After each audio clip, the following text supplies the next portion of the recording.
ವೀಕ್ಷಕ ಬಂಧುಗಳಿಗೆ ನಮಸ್ಕಾರ. ನಾನು ಹರಿಹರಪುರ ಮಂಜುನಾಥ್. ನಮ್ಮ ವಾಹಿನಿಯ ಸಿನಿಮಾ ಸ್ವಾರಸ್ಯಗಳು ಸರಣಿಯಲ್ಲಿ ಇತ್ತೀಚೆಗೆ ಕನ್ನಡದ ಒಬ್ಬ ಹಾಸ್ಯ ನಟರು MS ಸತ್ಯ ಅವರ ಬಗ್ಗೆ ಒಂದು ಸಂಚಿಕೆಯನ್ನು ಮಾಡಿದ್ವು. MS ಸತ್ಯ ಅವರು ನಮ್ಮ ಕಾಲದ ಒಬ್ಬ ಹಾಸ್ಯ ಕಲಾವಿದರು.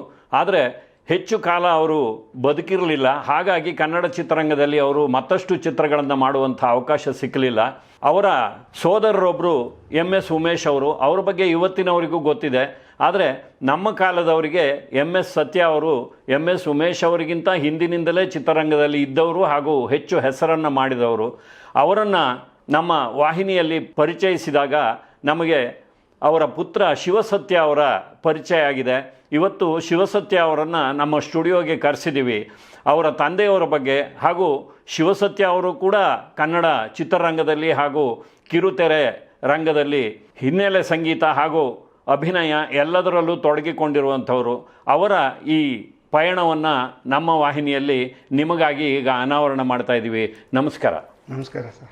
ಶಿವಸತ್ಯ ಅವರೇ, ನಿಮ್ಮ ತಂದೆಯವರ ಬಗ್ಗೆ ನಮ್ಮ ವಾಹಿನಿಯಲ್ಲಿ ಸಿನಿಮಾ ಸ್ವಾರಸ್ಯಗಳು ಸರಣಿಯಲ್ಲಿ ಒಂದು ಸಂಚಿಕೆಯನ್ನು ಮಾಡಿದ್ವು. ನಮಗೆ ತಿಳಿದಿರುವಷ್ಟು ಮಾಹಿತಿಯನ್ನು ಅಲ್ಲಿ ಕೊಟ್ಟಿದ್ದೀವಿ. ಆದರೆ right from the horse mouth ಅಂತ ನೀವು ನಿಮ್ಮ 10 ವರ್ಷದ ವಯಸ್ಸಿನವರೆಗೂ ನಿಮ್ಮ ತಂದೆಯವರನ್ನು ನೋಡಿದ್ದೀರಿ. ನಿಮ್ಮ ತಾಯಿಯವರಿಂದ ನಿಮ್ಮ ತಂದೆಯವರ ವಿಚಾರವನ್ನು ಕೇಳಿರ್ತೀರಿ. ಆಮೇಲೆ ಸಹಜವಾಗಿಯೇ ನಿಮ್ಮ ಕುಟುಂಬದ ಒಬ್ಬ ಹಿರಿಯರು ಇಂಥದ್ದೊಂದು ಕ್ಷೇತ್ರದಲ್ಲಿ ಕೆಲಸ ಮಾಡಿದ್ದಾರೆ ಅಂದಾಗ ಅವ್ರ ಬಗ್ಗೆ ನೀವು ಸಾಕಷ್ಟು ಮಾಹಿತಿಯನ್ನು ಕಲೆ ಹಾಕಿರ್ತೀರಿ. ಹಾಗಾಗಿ ಈಗ ವೀಕ್ಷಕರಿಗಾಗಿ ನಿಮ್ಮ ಬಾಯಿಯಿಂದ ನಿಮ್ಮ ಒಂದು ಸಂಗೀತ ಪಯಣದ ಬಗ್ಗೆ ಹಾಗೂ ನಿಮ್ಮ ತಂದೆಯವರ ಬಗ್ಗೆ ಕೇಳೋದಕ್ಕೋಸ್ಕರ ನಮ್ಮ ಸ್ಟುಡಿಯೋಗೆ ಕರೆಸಿದ್ವಿ. ಬಂದಿದ್ದಕ್ಕೆ ಧನ್ಯವಾದಗಳು. ಧನ್ಯವಾದಗಳು ಸರ್. ಸರಣಿಯನ್ನು ಈಗ ಆರಂಭ ಮಾಡೋದಕ್ಕೆ ಮುಂಚೆ ನಿಮ್ಮ ಬಂಧುತ್ವದ ಬಗ್ಗೆ ಹೇಳಬೇಕು. ನೋಡಿ, ಬಂಧುಗಳು ಅಂದರೆ ರಕ್ತ ಸಂಬಂಧಿಗಳೇ ಆಗಬೇಕು ಅಂತಿಲ್ಲ. ಖಂಡಿತ ಖಂಡಿತ. ನಾನು ನಮ್ಮ ಸಂಚಿಕೆಯಲ್ಲೂ ಹೇಳಿದ್ದೆ, ನನಗೆ ಸುಮಾರು 9-10 ವರ್ಷ ವಯಸ್ಸಾಗಿದ್ದಾಗ ನಿಮ್ಮ ತಾಯಿ ಶಾರದಮ್ಮನವರು ನಮ್ಮ ಹರಿಹರಪುರದ ಮನೆಯ ಪಕ್ಕದಲ್ಲಿ ಒಂದು ಛತ್ರ ಇತ್ತು, ಅಲ್ಲಿ ಅವರು ಒಂದು ಉದ್ಯೋಗಕ್ಕೋಸ್ಕರ ಬಂದಿದ್ದರು. ನಮ್ಮ ಅಕ್ಕನ ವಯಸ್ಸೇ ಅವ್ರಿಗೂ. ಹಾಗೆ ನಮ್ಮ ಅಕ್ಕಂದ್ರಿಗೂ ಅವರಿಗೂ ಸ್ನೇಹ ಬೆಳೀತು. ಜೊತೆಗೆ ನಮ್ಮ ತಾಯಿ ಹೆಸರು ಕೂಡ ಶಾರದಮ್ಮ ಅಂತ. ನಮ್ಮ ತಾಯಿ ಅದ್ಭುತವಾಗಿ ಅಡುಗೆ ಕಾಫಿ ಮಾಡ್ತಾಯಿದ್ರು. ಆಮೇಲೆ ಅತಿಥಿ ಸತ್ಕಾರನೂ ಅಷ್ಟೇ ಚೆನ್ನಾಗಿ ಮಾಡ್ತಾಯಿದ್ರು. ನಿಮ್ಮ ತಾಯಿಯವರು ಎಷ್ಟೋ ಸಾರಿ ಬಂದು ನಮ್ಮ ಮನೇಲಿ ಊಟ ಮಾಡ್ತಾಯಿದ್ರು. ನಮ್ಮಲ್ಲಿ ಮಲೆನಾಡಿನಲ್ಲಿ ಬೆಳಗ್ಗೆ ಎದ್ದರೆ ಗಂಜಿ ಊಟ, ಹೌದು ಹೌದು ಹೌದು, ಕೆಂಪಕ್ಕಿ ಗಂಜಿ, ತುಪ್ಪ, ಉಪ್ಪಿನಕಾಯಿ ಹಾಕ್ಕೊಂಡು, ಮಿಡಿ ಉಪ್ಪಿನಕಾಯಿ ಹಾಕ್ಕೊಂಡು ಊಟ ಮಾಡೋದು ತುಂಬ ಇಷ್ಟ ಅವರಿಗೆ. ಅವರು ಕೆಲವು ವರ್ಷಗಳ ನಂತರ ನಮ್ಮ ಊರನ್ನ ಬಿಟ್ಟು ಹೊರಡೋ ದಿವಸ ನಾನು ಯಾವಾಗ 9-10 ವರ್ಷದ ಹುಡುಗ, ಹಾಗಾಗಿ ಎಲ್ಲೋ ಕಾಡಲ್ಲಿ ಆಟ ಆಡ್ಕೊಂಡಿದ್ದೆ. ಮನೆಗೆ ಬಂದಮೇಲೆ ನಮ್ಮ ಅಕ್ಕ ಹೇಳಿದ್ರು, ಶಾರದಮ್ಮ ಇವತ್ತು ವಾಪಸ್ ಹೋದ್ರು ಕಣ, ತುಂಬ ಆಸೆ ಪಟ್ಟರು ನಿನ್ನ ನೋಡಬೇಕು ಅಂತ, ನೀನೊಬ್ಬ ಸಿಕ್ಕಲೇ ಇಲ್ಲ, ತಮ್ಮಣ್ಣನ ನೋಡಲೇ ಇಲ್ಲ ಅಂತ. ನನ್ನ ಹೆಸರು ತಮ್ಮಣ್ಣ ಅಂತ ಕರಿತಾ. ಹಾಗಾಗಿ ಅವ್ರನ್ನ ಭಾಳ ಮಿಸ್ ಮಾಡಿಕೊಂಡ್ವು. ಆಮೇಲೆ ಬೆಂಗಳೂರಿಗೆ ಬಂದ ಮೇಲೆ ನಿಮ್ಮ ಮನೆಗೂ ಬಂದಿದ್ವು. ನೀವೆಲ್ಲ ಆವಾಗ ಚಿಕ್ಕ ಹುಡುಗರು. ಆಮೇಲೆ ನಮ್ಮ ಕೆಲಸಗಳಲ್ಲಿ ನಾವು ವ್ಯಸ್ತರಾದವು, ಹೆಚ್ಚು ಭೇಟಿ ಸಾಧ್ಯವಾಗಲಿಲ್ಲ. ನಮ್ಮ ಅಕ್ಕ, ನಮ್ಮ ಭಾವ, ನಮ್ಮ ಅಕ್ಕನ ಮಕ್ಕಳು ಎಲ್ಲ ನಿಮ್ಮ ಮನೆಗೆ ಆಗಾಗ ಬಂದು ಹೋಗಿದ್ದಾರೆ. ಈಗ ನಿಮ್ಮ ತಂದೆಯವರ ಬಗ್ಗೆ ಹೇಳಿ ಸರ್. ಮೊದಲನೇದಾಗಿ ಅನಂತ ವಂದನೆಗಳು. ನನ್ನನ್ನು ಗುರುತಿಸಿ ಈ ಥರ ಸಂದರ್ಶನ ಮಾಡ್ತಾ ಇದ್ದೀರಲ್ಲ, ಅದಕ್ಕೆ. ನಮ್ಮ ತಂದೆ ಬಗ್ಗೆ ಹೇಳ್ಬೇಕಂದ್ರೆ, ನಮ್ಮ ತಂದೆಯವರ ತಂದೆ ಶ್ರೀಕಂಠಯ್ಯ ಅಂತಿದ್ರು, ಗೊತ್ತಿದೆ. ಅವ್ರನ್ನ ಅಣ್ಣಯ್ಯಪ್ಪ ಅಂತ ಕರಿತಾ ಇದ್ರು. ಅವರು ವರದಾಚಾರ್ ಕಂಪ್ನಿನಲ್ಲಿ ರಾಣಿ ಪಾತ್ರಕ್ಕೆ ಫೇಮಸ್ ಆಗಿದ್ರು. ಹೌದು. ನಮ್ಮ ಅಜ್ಜಿ ಅವರ ನಾಟಕ, ನಮ್ಮ ಅಜ್ಜಿ ಮದುವೆ ಮಾಡಕ್ ಮೊದಲು ನಾಟಕ ತೋರ್ಸಕ್ ಕರ್ಕೊಂಡು ಹೋಗಿದ್ರಂತೆ. ಇವನೇ ಹುಡುಗ ಅಂತ ತೋರ್ಸಕ್ಕೆ. ನೋಡ್ರಲ್ಲಿ ಹೆಣ್ಣು ಪಾತ್ರ ಹಾಕಿದ್ರಂತೆ, ಮೈ ಮೇಲೆಲ್ಲ ಒಡವೆ ಹಾಕಿದ್ರಲ್ಲ, ಆ ಒಡವೆ ಎಲ್ಲ ನಿಜವಾದ್ದು, ಅದೆಲ್ಲ ನನಗೇ ಸಿಗತ್ತೆ ಅಂತ ಅನ್ಕೊಂಡ್ಬಿಟ್ಟು ಆಯ್ತು ಅಂತ ಒಪ್ಕೊಂಡ್ಬಿಟ್ರಂತೆ ಇವರು. ನಮ್ಮ ಅಜ್ಜಿ ಒಪ್ಕೊಂಡ್ಬಿಟ್ರಂತೆ. ಆ ಥರ ಅವರು ಅಣ್ಣಯ್ಯಪ್ಪನವರು ಅಂದರೆ ಶ್ರೀಕಂಠಯ್ಯನವರು ಅವರ ಎಲ್ಲ ಮಕ್ಕಳನ್ನು ಅವಾಗ ಸ್ವಲ್ಪ ಕಷ್ಟ ಇರ್ತಿತ್ತು. ಸ್ವಲ್ಪ ಹಂಗೆ ನಾಟಕದ ಕಂಪ್ನಿಗಳಿಗೆ ಸೇರಿಸಿದ್ರು ಎಲ್ಲ ಮಕ್ಕಳನ್ನ. ನಮ್ಮ ತಂದೆ 5 ವರ್ಷ ಹುಡುಗ ಇದ್ದಾಗಿಂದಾನೆ ನಾಟಕದ ಕಂಪ್ನಿ. ಆಮೇಲೆ ಬರ್ತಾ ಹಾಗೆ ಚಂದ್ರಹಾಸ, ಬಾಲಕೃಷ್ಣ, ಆ ಥರ ಪಾತ್ರಗಳನ್ನ ಮಾಡ್ಕೊಂಡ್ ಬರ್ತಾ ಕಡೆಗೆ ಒಂದು ಹಾಸ್ಯ ನಟರಾಗಿ ಅದು ಭ್ರಷ್ಟಾಚಾರ ನಾಟಕದಿಂದ ಶುರುವಾಯಿತು. ಹೌದು, ತಮಗೆ ಗೊತ್ತಿರುವುದು ಭ್ರಷ್ಟಾಚಾರ ನಾಟಕ, ಹಿರಣ್ಯನವ್ರದ್ದು. ಆವಾಗ ಈಗಿನ ಬಸ್ ಸ್ಟ್ಯಾಂಡ್ ಏನಿದೆ ಅಲ್ಲಿ ಆವಾಗ ಇದು ಮುಖ ಮೂಡಿದ್ರಲ್ಲ, ಥಿಯೇಟರ್ ಇತ್ತಲ್ಲ, ಹೌದು. ಅವಾಗ ಬಂದು ಟಿಕೆಟ್ ತಗೊಳ್ಳೋರು ಭ್ರಷ್ಟಾಚಾರ ನಲ್ಲಿ ಕಾನ್ಸ್ಟೇಬಲ್ ಪಾತ್ರ MS ಸತ್ಯಾಗ್ರಹ ಮಾಡ್ತಾ ಇದಾರೆ ತಾನೇ ಅಂತ ಕೇಳ್ಬಿಟ್ಟು ಟಿಕೆಟ್ ತಗೊಳ್ಳೋರಂತ. ಆ ತರ ಇತ್ತು. ಯಾಕೆಂದ್ರೆ ಪಾತ್ರಧಾರಿಗಳು ಕೆಲವು ಸಾರಿ ಚೇಂಜ್ ಆಗ್ತಾ ಇತ್ತು. ಹೌದು. ಒಬ್ಬರನ್ನೇ ನಂಬ್ಕೊಂಡು ನಾಟಕ ಮಾಡಕ್ ಆಗ್ತಿರ್ಲಿಲ್ಲ. ಅವ್ರು ಬೇರೆ ಎಲ್ಲ ಹೋದ್ರು ಅಂದ್ರೆ ಆ ಪಾತ್ರಕ್ಕೆ ಇನ್ನೊಬ್ಬ ಆಲ್ಟರ್ನೇಟ್ ಇಟ್ಟಿರ್ತಾ ಇದ್ರು. ಹೌದು ಹೌದು. ಹಾಗೆ ಅದು ತುಂಬಾ ಹೆಸರು ತಂದ್ಕೊಡ್ತು ನಮ್ಮ ತಂದೆಗೆ. ಹೌದು. ಭ್ರಷ್ಟಾಚಾರ ಸತ್ಯ. ಸುಮಾರು ಮೊದಲನೇ ಒಂದು 2-3 ಸಿನಿಮಾದಲ್ಲಿ ಭ್ರಷ್ಟಾಚಾರ ಖ್ಯಾತಿ ಸತ್ಯ ಅಂತಾನೆ ಹೆಸರು ಹಾಕಿದ್ದಾರೆ. ಮೊಟ್ಟ ಮೊದಲನೇ ಸಿನಿಮಾ ಬಂದು ನಮ್ಮ ತಂದೆದು ವಿಚಿತ್ರ ಸಂಸಾರ ಅಂತ. ಅದರಲ್ಲಿ 2ನೇ ನಾಯಕ ನಟನಾಗಿ ಪಾತ್ರ ಮಾಡಿದ್ದಾರೆ. ವಿಚಿತ್ರ ಸಂಸಾರ ಅಂತ. ಅದರಲ್ಲಿ ದ್ವಾರಕೇಶು, ಮೈನಾವತಿ ಅವರು ಎಲ್ಲ ಮಾಡಿದ್ದಾರೆ. ಹಾಗೆ ಅವರು ಜರ್ನಿ ಬೆಳೀತಾ ಬಂತು. ನಮ್ಮ ತಂದೆ ಹೋದಾಗ ಅದಕ್ಕಿಂತ ಮುಂಚೆ ನಮ್ಮ ತಂದೆಗೆ ಬೆಸ್ಟ್ ಕಮಿಡಿಯನ್ ಅವಾರ್ಡ್ ಬಂತು.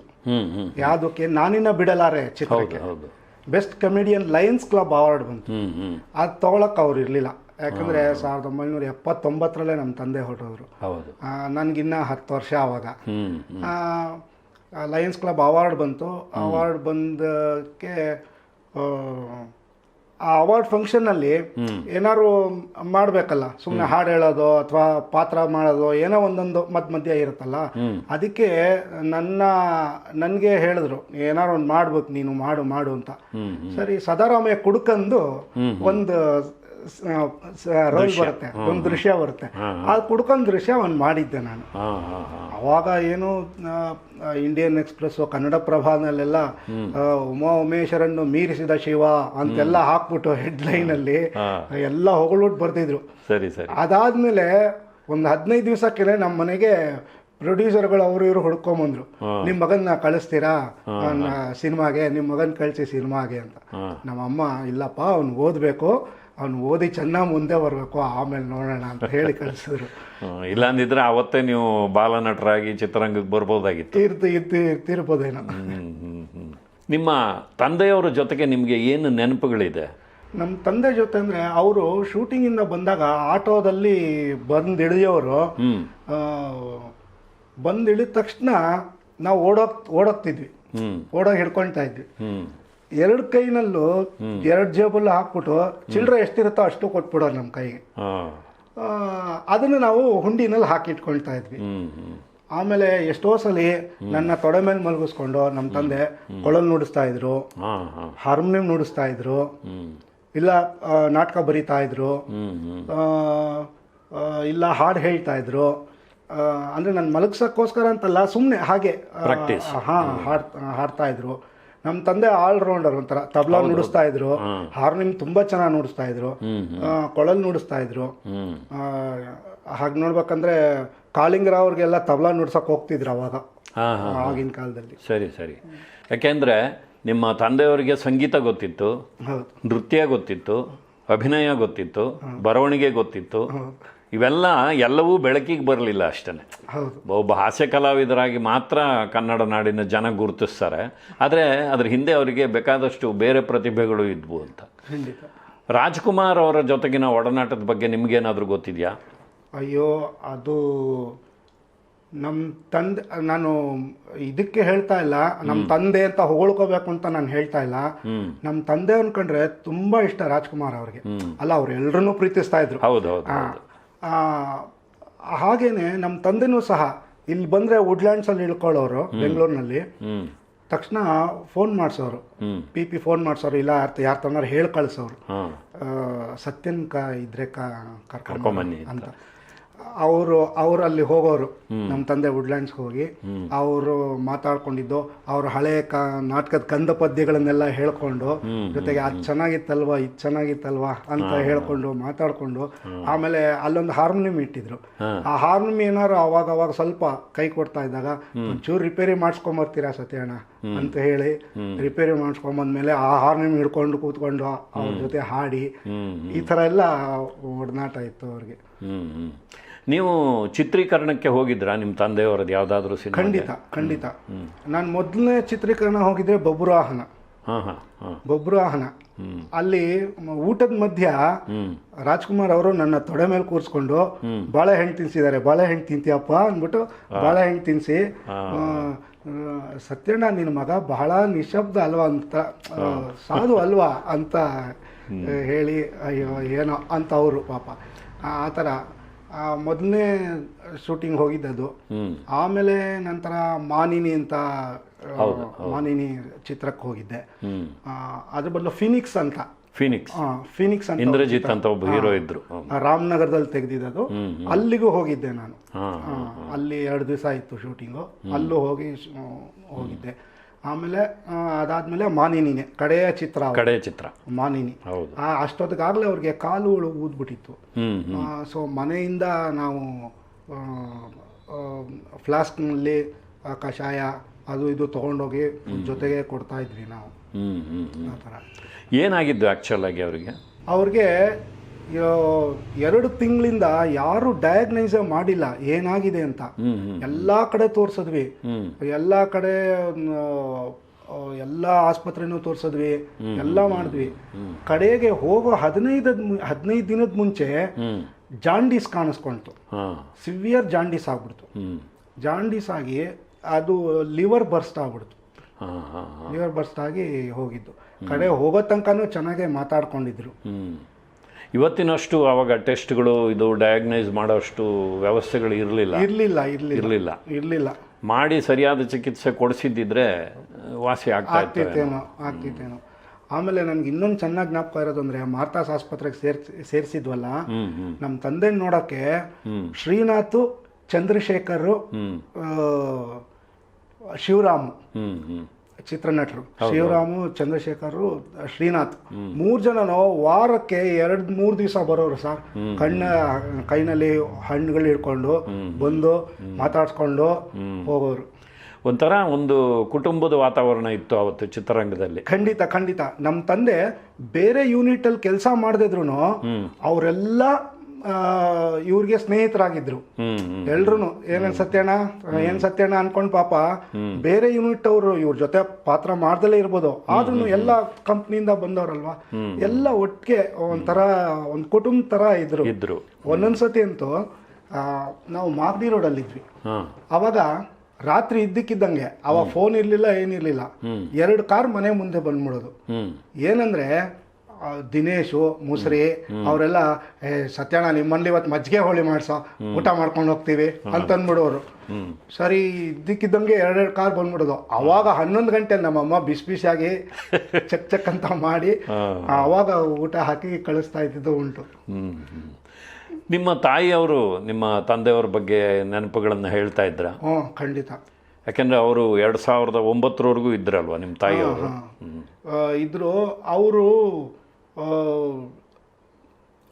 ಅವರು ನಾಟಕದ ಬಗ್ಗೆ, ಸಿನಿಮಾ ಬಗ್ಗೆ ಅಷ್ಟು ತಿಳ್ಕೊಂಡಿರ್ಲಿಲ್ಲ, ಅಷ್ಟು ಇದಿರ್ಲಿಲ್ಲ. ಮನೆಯಲ್ಲೇ ಇದ್ರಲ್ವಾ. ಬಟ್ ಆಚೆ ಕಡೆ ಜ್ಞಾನ ತುಂಬಾ ಚೆನ್ನಾಗಿತ್ತು ಅವ್ರಿಗೆ. ಅವ್ರು ನನ್ಗೆ ಹೇಳೋರು, ನೋಡೋ ಇಂಥವ್ರ ಜೊತೆ ಹೋಗ್ಬೇಡ, ಇಂಥ ಸವಾಸ ಮಾಡ್ಬೇಡ, ಹಿಂಗ್ ಮಾಡ್ಬೇಡ, ಹಂಗ್ ಮಾಡ್ಬೇಡ ಅಂತ ಒಳ್ಳೆ ಮಾರ್ಗದರ್ಶನ ಕೊಟ್ಟವ್ರು. ನಮ್ಮ ತಂದೆನ ಒಂದು ದಿವಸ ನಮ್ಮ ತಂದೆ ತಾಯಿ ಒಂದು ದಿವಸ ಏನ ಅಂತ ಅವರು ಮಾತಾಡ್ಸಿಲ್ಲ, ಇವರು ಮಾತಾಡಿಲ್ಲ. ಆ ಥರ ಎಷ್ಟು ಅನ್ಯೋನ್ಯವಾಗಿದ್ರು ಅಂದ್ರೆ ಅಷ್ಟು ಅನ್ಯೋನ್ಯವಾಗಿದ್ರು. ನೀವು ಎಷ್ಟು ಜನ ಅಣ್ಣ ತಮ್ಮಂದ್ರು, ಅಕ್ಕ ತಂಗಿರು? ನಾನೊಬ್ನೇ, ನಮ್ಮ ಅಕ್ಕ ಒಬ್ಳು ಇದ್ಲು. ನಿಮ್ಮ ತಂದೆಯವರು ಅಷ್ಟು ಸಿನಿಮಾಗಳಲ್ಲಿ ಕೆಲಸ ಮಾಡಿದ್ರಲ್ಲ, ರಂಗಭೂಮಿಲೂ ಕೆಲಸ ಮಾಡಿದ್ರು, ಸಿನಿಮಾದಲ್ಲೂ ಕೆಲಸ ಮಾಡಿದ್ರು. ಅವರು ಕಾಲವಾಗುವ ಹೊತ್ತಿಗೆ ನಿಮ್ಮ ಆರ್ಥಿಕ ಸ್ಥಿತಿಗತಿಗಳು ಹೇಗಿತ್ತು? ನನಗನ್ನಿಸ್ದಂಗೆ ಏನೂ ಇರಲಿಲ್ಲ. ಅವಾಗ ಸೇವಿಂಗ್ಸ್ ಅಂತ ಏನೂ ಅಂಥದ್ದು ಇರಲಿಲ್ಲ.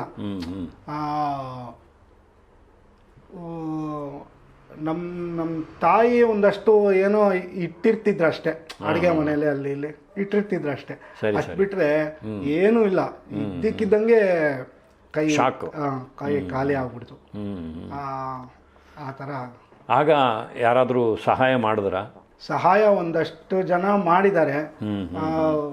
ಯಾರ್ಯಾರು ಅಂತ ನಂಗೆ ಚಿಕ್ಕ ಗೊತ್ತಿಲ್ಲ. ಒಂದ್ಸಲ ಒಂದು ಮಾತ್ರ ಜ್ಞಾಪಕ ಇದೆ. ಪ್ರಭಾತ್ ಕಲಾವಿದ್ರು ಮಾತ್ರ ಒಂದು ನಾಟಕ ಮಾಡಿ ಶೋ, ಅದರಿಂದ ಬೆನಿಫಿಟ್ ಶೋ ಮಾಡಿ ಅದರಿಂದ ಬಂದಿದ್ದನ್ನ ರಾಜ್ಕುಮಾರ್ ಕೈಲಿ ಕೊಡ್ಸಿದ್ರು.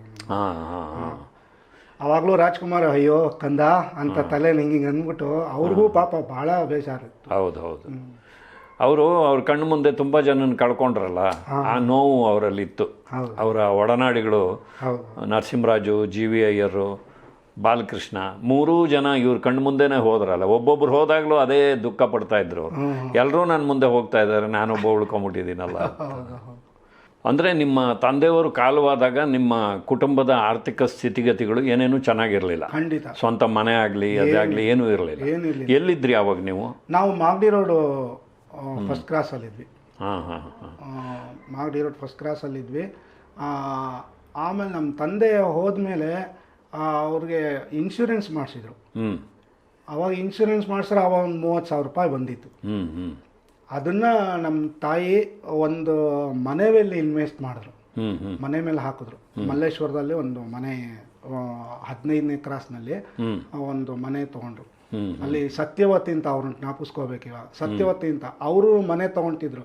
ಶಾರದಮ್ಮ ನೀವು ಔಟ್ ಹೌಸ್ ತಗೊಳ್ಳಿ, ನಾವು ಮುಂದ್ಗಡೆ ಇರೋದು ತೊಗೊಳ್ತೀವಿ, ಯಾಕಂದ್ರೆ ಇಬ್ಬರು ಒಬ್ರದೇ ಆಗಿತ್ತು, ತೊಗೊಳ್ತೀವಿ ಅಂತ ಹೇಳ್ಬಿಟ್ಟು ನಾವು ಔಟ್ ಹೌಸ್ ತೊಗೊಂಡ್ವಿ.